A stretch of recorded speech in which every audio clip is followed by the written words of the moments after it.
This is how bad women's brains have been fried. Taken care of, not working, staying at home, and that is the shitty end of the stick. You can't make this shit up. You can't. You cannot. Don't care how you try to rationalize this. Any of you gentlemen try to rationalize it and make it make sense, I would call you a genius. We've reached this point in society where it's so damn good for women that if they are out there working their asses off and killing themselves, commuting back and forth every day, listening to a freaking boss, dealing with bills on their own and all of that shit. And apparently that is supposed to be empowering because they are strong and independent. And that is what's supposed to make them happy. But then when they get it and they've experienced how hard it is, they realize, shit, I would prefer to be at home with a wealthy man taking care of me. But when they get that, then it's, oh, that's slavery because I got to do stuff at home. So whether she works outside the home or inside the home, it is difficult for her. This is the conundrum, the square hole that cannot be filled with a round peg. This is it. We've gotten to a point where the world is so beautifully put together for women that any choice that she makes is a bad one and she is going to suffer. You cannot in any way, shape or form please the modern woman. No way. And so, my friends, that's what we're going to get into. Well, not this story exactly. We're going to get into a whole plethora of different videos because it's time for the older man's random reviews. The older man random review. Learn about life from an older man. Yes, an older man. Yes, my friends, once again, I'm going to start reviewing a bunch of videos that you have sent me over the weeks, just so that you can get an opinion from an older man, just so that you can expand your thinking and your understanding of female behavior. All right? Subscribe, book a session if you need any help, my friends. Of course, pick up one of my digital products, Content Creators Toolkit, or the Digital Vault, and start creating your own digital products today, my friend. It's time for you to start making some extra money. So that was Mr. Kevin Samuels, the GOAT himself. Rest in peace, brother. He just knows how to break it down and just pull out the BS from these women's lips, man. Women these days are looking for a come up. They're looking for somebody to save them. They're looking for their next thing. When you really unpack what's going on right now in society, a lot of women are bums because they choose to look for that. Listen, I ain't going to sugarcoat it. I'm not sugarcoating shit. A lot of women are bums, and you have high standards with low quality in yourself. You want a man to have 6 figures. You want a man to take care of you, pay all your bills. You want a man to do this, that, and the third. Elevate your life. But you can't do that for yourself. So why is a man going to invest that into you when you don't even do that for yourself? Women these days are looking for... Yeah, the daughter is right. But that's not even the issue. Men have always brought women up with them. So that's nothing new. What's the problem we now have is the woman want the man to pull her up, but she don't want to contribute anything. She just feels that that little hole between her legs is enough. And that's only conditional if the man behaves himself and gives her everything she wants. So even that is conditional. And the price that the man have to pay is just so ridiculously expensive that most men are saying, yeah, it's not worth it. We have a society of very, very lazy women. It's like a little elitist to say that broke men should not date. Okay, well, why? Or have kids. Okay, but why should they be having kids if they can't financially support them the way a woman can? So why should a man be broke and a woman not when she's the one that has the kid for 9 months, can breastfeed them, can literally keep them alive for free, but then also has to go on welfare because her man can't step up and take care of the food and can't take care of the diapers and can't take care of the clothes? How is that fair? Why should he be having a baby he can't support?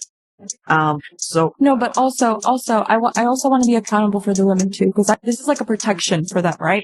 So they don't have to go through the welfare system. So they don't have to go through these things. I say, don't date broke men. Yeah. So it's in a way, it's a protection so we can avoid this from occurring again and again and again. And I put more accountability on the woman rather than the man. I say, you need to have built enough discernment. That's why a lot of women attack me sometimes. And I tell them, you need to have discernment, you need to know your standards, your boundaries, and you need to be out of clarity. Yeah. It's very balanced. I don't just keep it just one-sided for men or women. The problem with this argument is that women today want to live way above their means and then have babies as well with men who can't afford her lifestyle. Because poor people actually have more kids than rich people. Yeah, the more money a person makes, the less kids they have. Actually, it's due to poor people. They're the ones that actually propping up the civilization at this point. Most people who are affluent rarely have more than 1 or 2 kids because they actually see that as an inconvenience to their lifestyle. Yes, you have some exceptions who want to repopulate the world, but the majority of wealthy, highly educated people usually don't have kids or usually only have 1, maybe 2 kids. But in order to sustain a society, every single individual has to have 2.2 kids just to sustain it. Not grow it, sustain it. You have to have enough kids to replace you and your husband. But also, a lot of you have to have another child, a third child, to replace those individuals who get killed without having kids to sustain the population. For those individuals who are gay,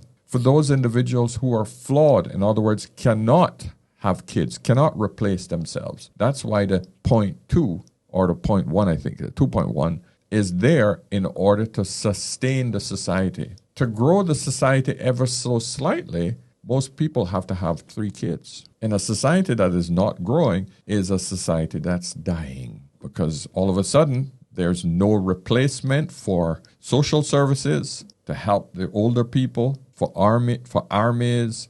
All of that is dead. We now have full knowledge of how this shit works because we have the internet, we have mass communications between countries where this is a major problem. Japan, South Korea, North Korea, China, and now the US. It's starting. It's a major problem. Men are like, we don't want a career woman. We want a woman who cares more about the relationship. But then as a man, they're like, well, I don't want a woman who just wants me for my money. It's like, well, how do you expect her to survive? Like, if you want a woman who isn't earning enough money to survive, you have to be the one to earn the money to survive for the both of you, or else she's gonna have to have a career in order to survive. Like, there's that weird dichotomy of like men expecting women to not need anything because they don't want to provide, so she can provide for herself, but also her providing for herself can't inconvenience him. Oh, you got this so mixed up. And it's a normal misconception. And you know what? This is just a feminist playbook. But she has a point in one respect. We are no longer living in a society where the upper middle class, or lower middle class and poor people can survive in an environment with one individual working. Unless they're living outside a major city and or making substantial income from a job that requires you to work from one region and make money from another region that actually earns you more. Okay, I probably wasn't clear with that. Meaning, let's just say you live in the outskirts of a city where the cost of living is much lower than working in the city. But you're working at a remote job that actually pulls in the same amount of money that you would have made in the city, but you got the expenses of a suburban area or a rural area. So your cost has decreased, but you're still making substantial income. And that would allow the wife to actually stay at home and the kids can go to school and still have a really good lifestyle without dual incomes. So that's the only way to do it in today's environment. Otherwise, both parties have to work. Both parties have to contribute. So it's not like the man wants a gold digger. He wants someone that he can work with, that is willing to contribute to their 2-3 kids, not grind him through the ground where he has to stress out. If something happens to him, the entire family collapses. The woman should be able to pull her own as far as bringing in income in order to sustain the family. Not herself, not her husband, the family. We have to look at this whole coming together, union as one. Most of you ladies still have this idea that even though you're married, that we are separate and apart and we're individuals. No, when you're married, you're one freaking unit. Absolutely insane how much women expect from men that they're only dating. Men in the early dating stages do not owe you anything. Only thing a man owes you is connection, compatibility, a little bit of attention, but you're not his woman yet. Why does he have to pay your bills, pay you gifts, take you out on expensive dates? Prove that he can earn your love? That's absolutely wild how some women act in the early dating stages. Men don't owe you anything. They have other responsibilities, bills as well. However, if you're his woman, then he can spoil you. You should never expect it. I'm just saying, women have a convoluted idea of how dating should be and what dating actually is about. Absolutely wild. Absolutely insane. Men don't owe you anything while dating. Yep, that's the thing. Men don't owe you shit when it comes to dating. The only thing you have to see in the man, ladies, is that he has the potential to be a good provider and protector. A good man that you could work with. Good, strong body. He's smart enough. He leads well, and you're willing to follow him. That's it. You jump on board with that, and you work with that. That's it. You don't expect anything else from that man. If you notice, what I'm showing you today is a bunch of women who have actually woken up and start making content that shows female delusion. Okay? A lot of these women are waking up, man. Something I've observed in my matchmaking business is that women who are smart, independent, and successful tend to struggle the most in their dating lives. And I believe this is because of hypergamy, which basically means that women tend to want to date up. They want someone who's superior to them financially and in status and in IQ. And so what happens is the more money a woman makes and the more independent she becomes, the more her dating pool shrinks, because the pool of men that she is going to be attracted to is going to be smaller. But the problem is men date based on a different criteria. Men are not dating women based on their wealth. They're not dating women based on their IQ. They're dating them based on, is she going to be a good mother to my kids? Is she nurturing? Does she make me feel like a man? Is she attractive? And so you have this imbalance. And it becomes a bigger problem as women get older because... Wait, did you say you have this imbalance? I'm assuming that you mean that there is this misunderstanding, because there is no imbalance. Hypergamy has always been there. It's just that women's standards have gotten so unrealistically high, the average woman don't want the average man or even slightly above. She wants the top 10, 20% of men when she's not even close to being the top 10, 20% of women in the criteria that men want. Because the fact that she has worked herself to the point where she is more financially secure, which has pushed her to be outside of her feminine characteristics, the exact characteristics that makes her the woman, the feminine woman that man wants. This is where the problem arises. So the solution to this problem is that a woman have to suppress her hypergamy, suppress her greed, and realize that, hey, I've done well enough in order for me to take care of my family. Not just take care of me, but take care of my family. That includes a man who may, in essence, make less than her. But it's a hard thing for women to fight hypergamy. The only way you can really do that effectively is that if you have acquired enough investments, not just earning enough money. Because what most women fear is that once she stops working and the man isn't making sufficient amount of money or more than her, then she have lost her lifestyle. And usually when she stops working or working that hard or something changes in her career due to her becoming a mother, that's when she is at risk of losing the tremendous amount of money that she was earning. This is what happens for women who are in law firms, high-powered law firms, corporate arenas, etc.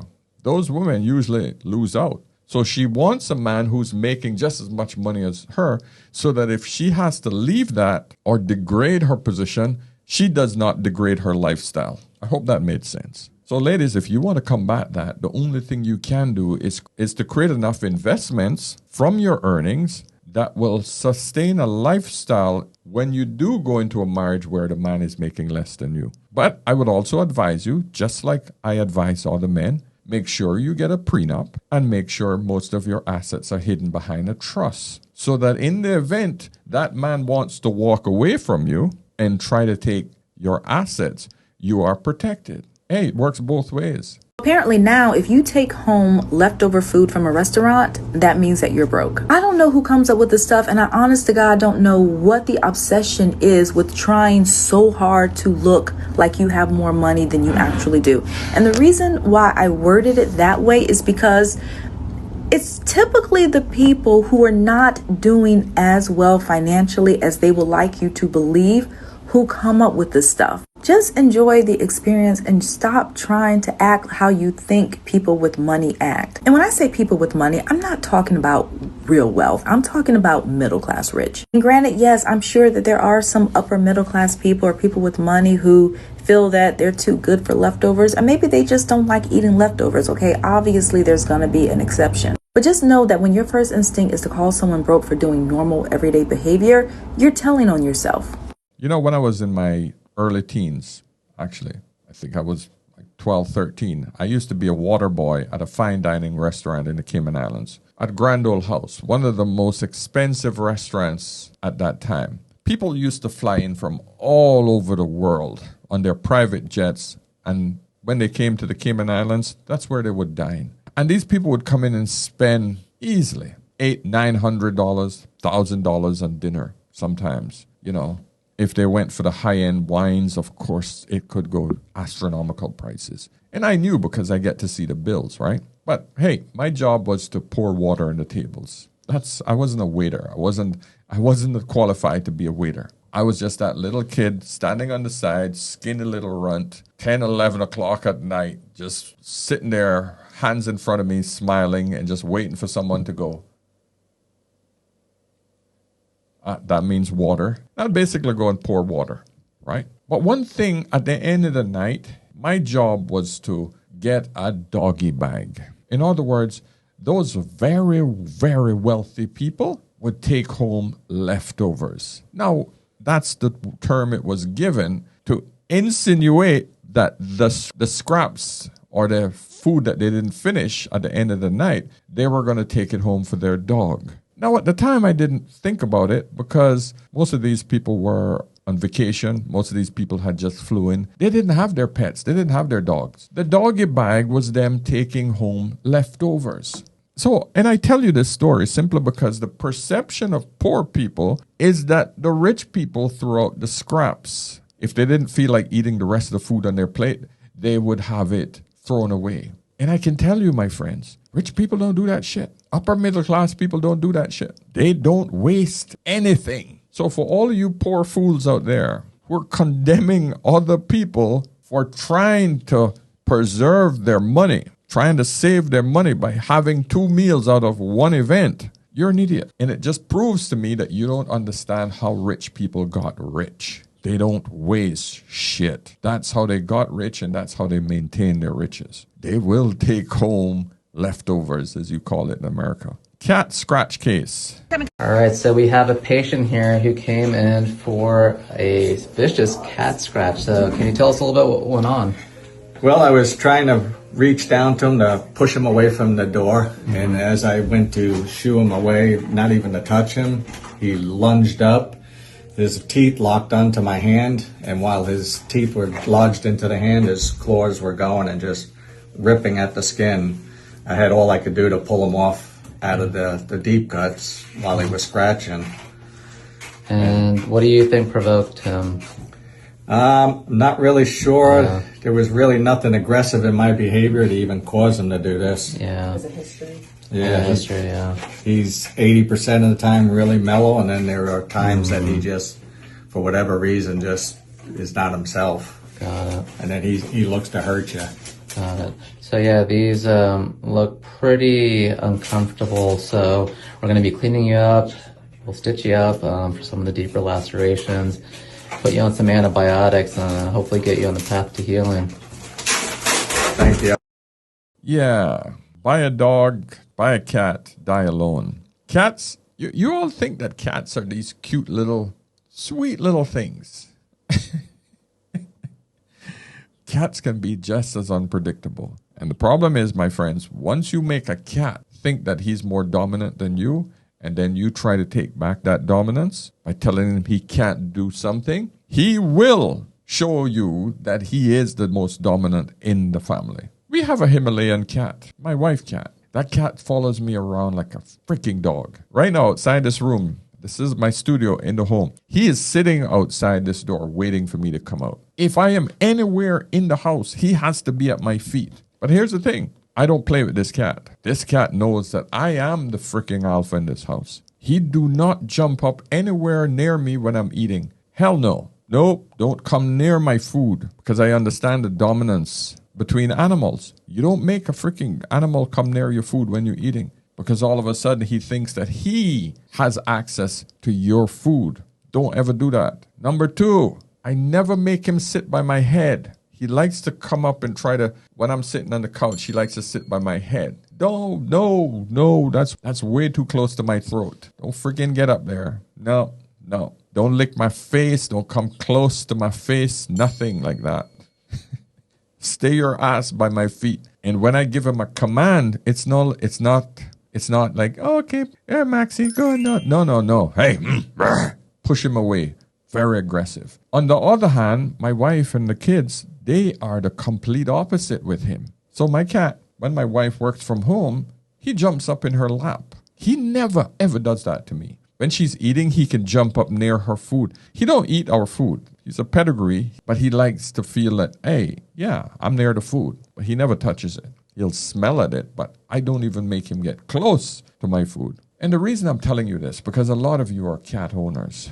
You have to understand that cats need to be dominated. They need dominance. And if they think that they are the freaking alpha in the house, you're going to have a problem. And I think this is what's happening with this guy. Cats can be freaking vicious, man. Okay, stop. Okay, I'm scared. Shut up.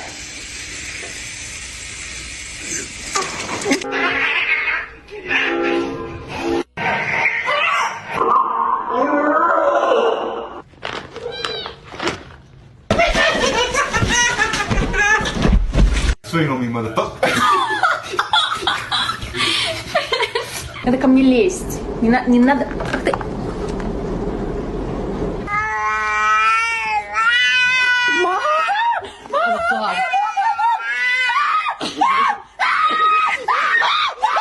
I know you're about to bite me. Ow! Fuck! Hey, 你也咬我。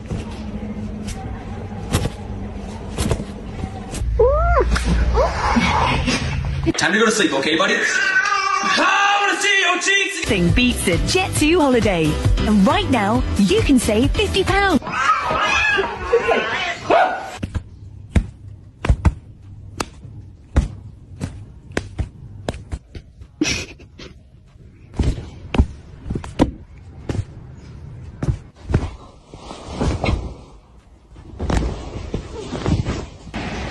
Is this like normal? Stop! Stop! Because they're psychos. Jesus!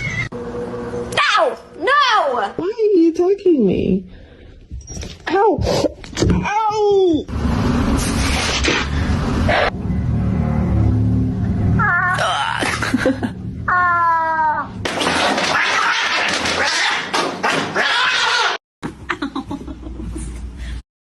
Yeah, you think that cats are nice all the time. Ooh, you ladies have no clue. You got to understand that a cat is afraid of nothing. Nothing. It doesn't matter how big the freaking animal is. He is not afraid of it. I saw a video with a cat freaking stare down and attacked a freaking alligator 80 times his size. Okay.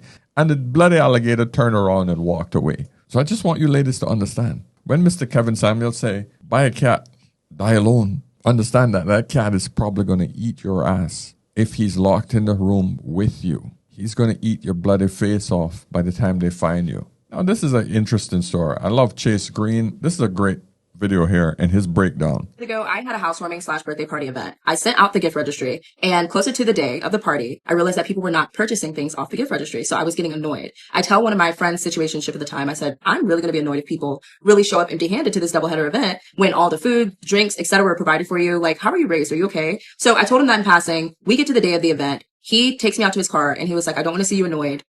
Purchased everything on my gift registry. A standard. I mentioned it once. And he took immediate action.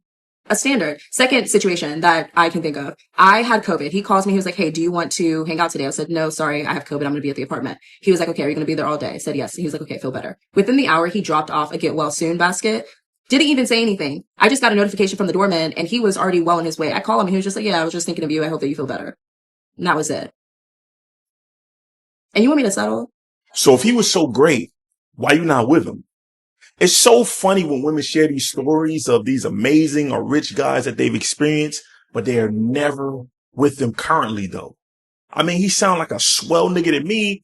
He bought the whole registry, dropped off a care package when you were sick, handled everything without being asked. But he's just a story now. See, women love using these highlight reels from men who either never claimed them or from men that they never liked. A lot of y'all treat these moments like test drives. You like how it feels, but you never choose the man that actually made you feel that way. Then you hold the next man to a bar set by somebody that you left behind. Think about that. He wasn't good enough to be with, but he's good enough to become the standard. I don't make the rules. I just play the game. And it's a dirty game. Stay focused, though. Oh, Chase, you're so right, brother. You're so right. But we know what kind of man this is. I think you missed when she said this because she said it quite fast. But the older man ears are sharp. Let's rewind. Let's go back to the beginning. I tell one of my friends situationship at the time, I said, One of my friends'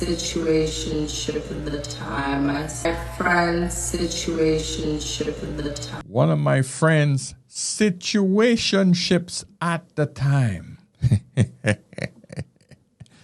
Meaning that man did not commit to her. Women who have situationships, that means he's hitting it. It's a situation, but he's not committing to it. More than likely, he has a woman or he's married. He's paying for the cheeks. She's giving up the cheeks. And this is the problem that a lot of women just freaking ignore every single time. The man that is beating your guts out and don't commit to you isn't the standard of man that is going to wife you. Just because you're getting beaten down by a man in a situationship, that man hasn't committed. You're a side chick. You're a second option. Not far away from the word hoe, because it seems like, based on your analogy, the man has to provide all of these things for you in order for you to be faithful to that man. In other words, the only way you're going to exchange loyalty is for money. So that's your definition of settling?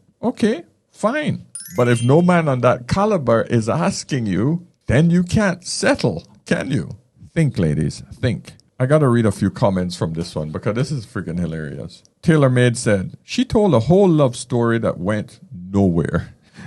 Analyze This Too said, she's highlighting the treatment. Once you get the treatment, it's hard to settle for less. Swamp Swan said, he did two things that involve money, and he's the perfect guy? Yeah, a lot of them never heard the fact that it's a situationship. In other words, she's the mistress. I'll keep that. I'll use a nice term. The sisterhood seems to need a reality check, so I guess I'll be the one to give it to you. First of all, you're not desirable. Let's start there. You have horrible attitudes and you behave like animals. Not to mention your own men don't want you, and when they do sleep with you, they leave you, and you breed destruction because your womb is cursed. You care more about aesthetic and Gucci, Louis, and Prada than you care about your children and making sure your children can read, and at the very least, making sure they're safe. This is why they're laid out in the streets. And do I have to add that your children are killing each other? Amazing. Y'all are the main ones that promote dysfunction. You support Sexy Red as she sell your children yellow discharge and gonorrhea lip glosses. Do I need to continue? And then you have the nerve to complain about black men when you're the ones that's raising them. And when they raise children by themselves, they do a hell of a better job than you do. And then you have the nerve to shame black men when you guys are doing God knows what for money behind closed doors. You're poisoning their children. And you are just dysfunctional all the way around. And the fact that you think that your aesthetic changes your mentality is amazing. And if you just see how you and your children act on social media, in the real world, just all the way around, it is disgusting because you are disgusting. And do I have to mention that you guys lead in everything that is negative? STDs, abortion, obesity, single motherhood. And you think you're smarter than everybody else when you're the dumbest group in America. And y'all swear everyone wants to be like y'all, but y'all just really want to be like white women, which you will never be. She said it. I didn't. But I'm going to bring you some receipts.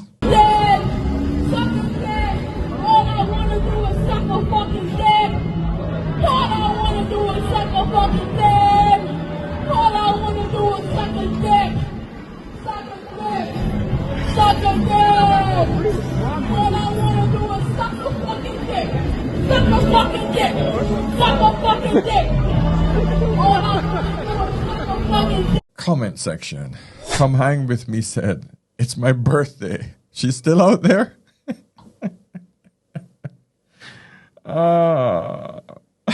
It's kisses. Keisha says, that isn't funny. That's embarrassing and sad. And I agree 100%. But this is what the Sexy Red era and the wet ass pussy and the all of these so-called, we are looking at a massive amount of degenerate black women, a massive amount. And I'm not saying all of them are like that, of course, that's impossible. But we're seeing a significant amount of them out there to make it a deep, deep, deep concern. Very deep. Because remember this? I'm going to play this video from one of my past videos. Duke Dennis didn't know how to react when this female fan pulled up on him and started being freaky. Now, gentlemen, this is a fine example of when you have status or when you have money, women will throw that punani at you. I would not want this to be my daughter. This is another woman that probably never had a father in the house. Listen to this shit. Hey!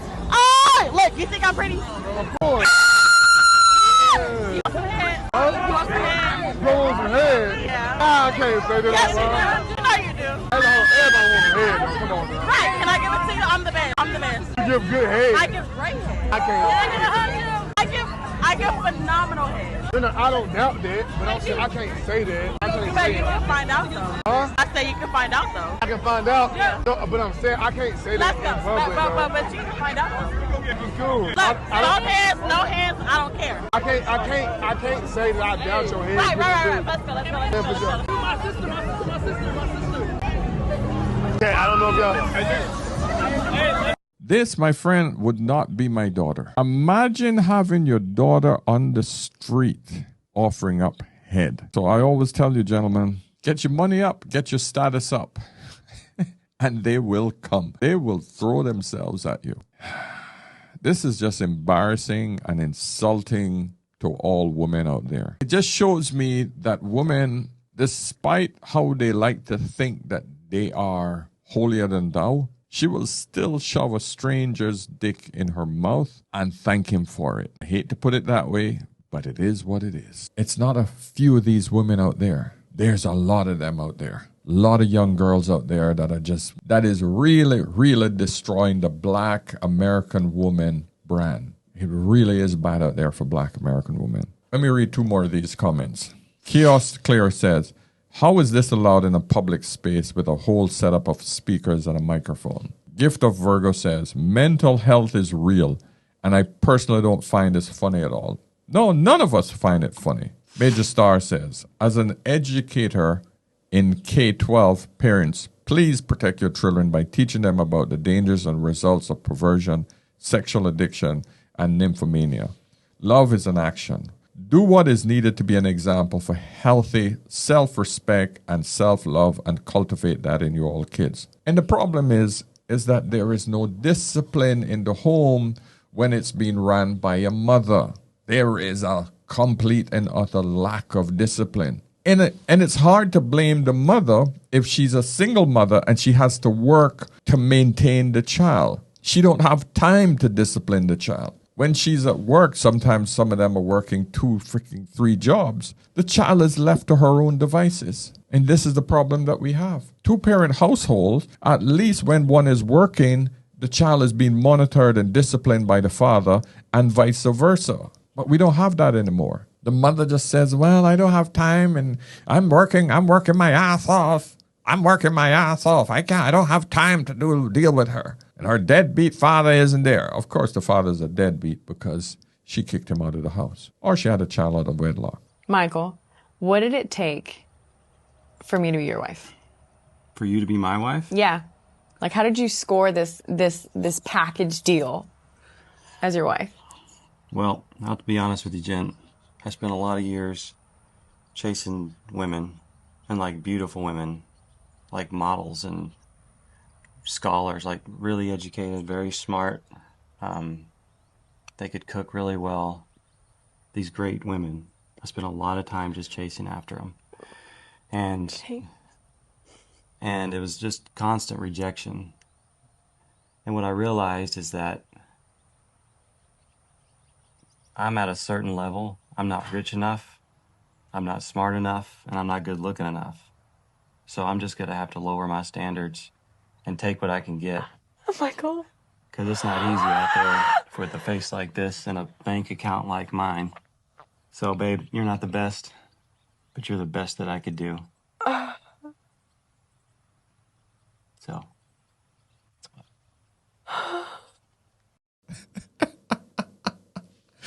Oh, that's classic. That's beautiful. I don't know if that was set up, but that was freaking beautiful. And the reality of it is, that's how most people pick people. Everybody tries for the freaking top play. And if they can't freaking grab that top branch, they grab the one next to it. And if that one breaks, they usually grab the one below that. But no one starts at the bottom and try to climb up. Well, okay, woman, Pookie, Ray Ray. But I'm talking about men. We try to get the best of the best. And when we have been rejected enough, we realize, okay, that's not where we're supposed to be fucking grabbing for. That branch is a little bit too high. So we grab for the lower fruit. We all settle, ladies. We all settle. And all of you who have this overinflated freaking opinion of yourselves, who thinks that, oh, I deserve more than this. You're the ones that end up waiting too long, sitting on the shelf, rotting away, and then realizing that this ain't gonna happen. All of a sudden, you're 40, childless, depressed, and alone. All right, one more.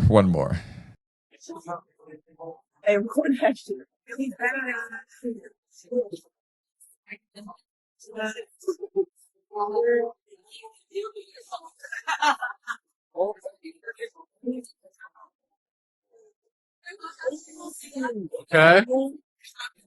You know what? Teachers should be able to defend themselves. 100%. If they get attacked, the kids are out of hands these days. You know this teacher wants to keep his job, and he's doing a great job. Once again, oh no. Deserved.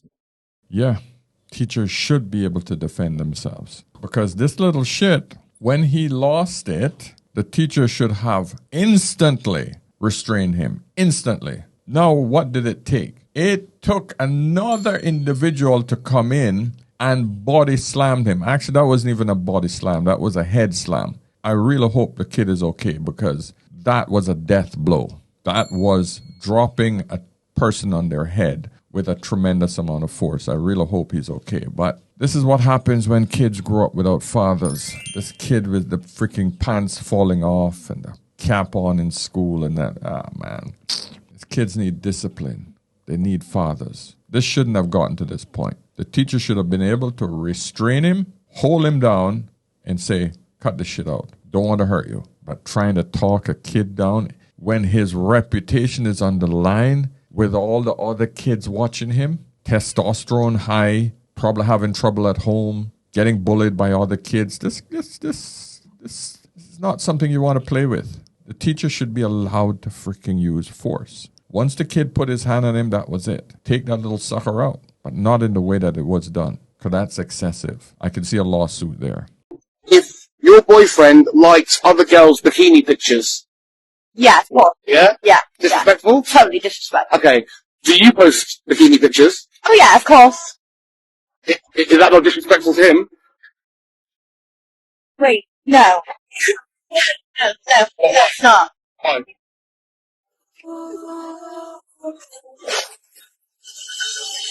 This one is just different. Which means different. It's just different. Wait, I'm female and he's male, so it's different. So I'm a woman and he's a man, so it's different. I'm so sorry. It just blows, it really blows my mind how freaking ignorant women can be when it comes to, number one, the difference between males and female and the ignorance that they have. And I really think that it's not that they're ignorant of the fact that it is a stupid double standard that they're implying. It's just that they want us to feel that it's okay for them to do what they do. My friends, it's a crazy world out there. I hope you enjoyed this collection that I brought you today. Let's have some discussions in the comment section. It's just the way the world is working at this time, my friends. All right? So, of course, like this video on the way out, book a session, and check out the description section in this video. There's a lot of things that you can do there to support the channel. Okay, so until tomorrow, remember, whenever in doubt, always, always ask an older man. I'll see you soon. Cheers.